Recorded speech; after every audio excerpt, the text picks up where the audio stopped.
gives you an opportunity to just, we're going to have 15, 20 of those or something like that during the season. So like if you got to go through one now, I think it's just a good opportunity to work on stuff, be flexible, have guys available, not available. That'll happen. So whatever they give us, we'll do. What is the plan to navigate it?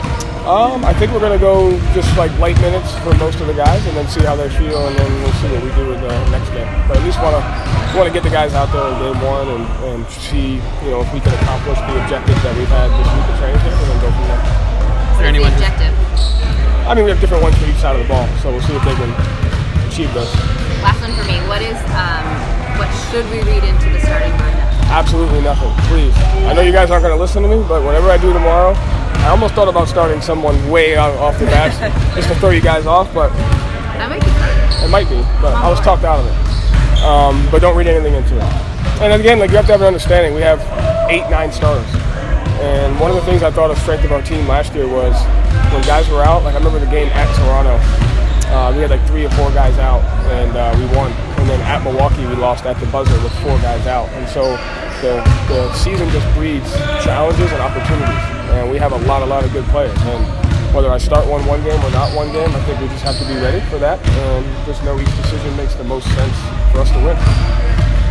Who's not available, or do you expect to be inactive tomorrow? I expect everyone to be active, I think. Yeah. Does that mean that Jrue or Kristaps might play? Yeah. Do you have to have a patience with working them in?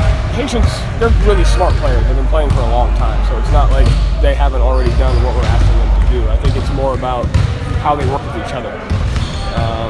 I think the patience will come from how they learn playing with Jason and Jaylen, and how Jason and Jaylen and Al and Derek, how they all, the glue that comes with it. So it's not about me as much as it's about, can they create a sense of cohesion on the court together on both areas of the floor, both ends of the floor. Joe, what's the plan at backup center? Obviously you're not going to play Al 82 games. Is it up to some of the Gabriel and Nemus, some of the guys to kind of make an impression, and Luke to try to get those minutes? It starts with Luke. I thought Luke really did a great job last year, and I think he's an underrated player, and I don't think people realize how effective he is. He's a guy that's always in the right spot defensively. He's a guy that makes the right play on the offensive end, and he makes the right screen read almost every single time, which creates 2-on-1s for us. And he can guard our defensive system very well and communicate it. So we're going to heavily rely on Luke because what he's done last year and just kind of how he carries himself. And then the preseason breeds opportunity for the other guys to see who can, fall along those lines of what Luke does for us. He's such a good game show host. Shouldn't he lean into that? That was funny, huh? I can't stress enough the idea of flexibility on our team. And so I know we can't.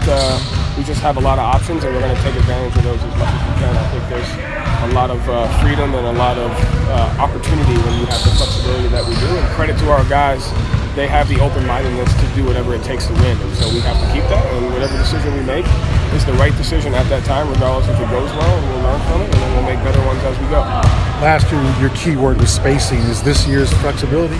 I'm still spacing. Still spacing? And then be flexible once you get to the spacing. But I mean more flexibility in the sense of decision making, right? There's no wrong answer until it goes wrong.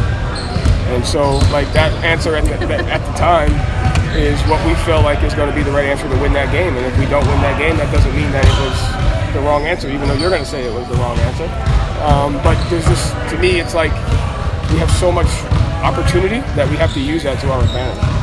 Does that flexibility apply equally to the closing lineup, or does that get weighted differently? Oh, I think it does. I think that's an area, right? Matchups, second night of back-to-backs.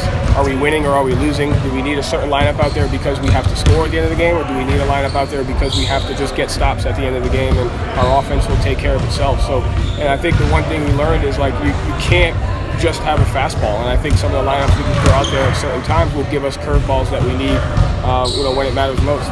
So, for Jaylen, the Game 7, how did you see that kind of stick with him over the offseason and his work? And Jaylen?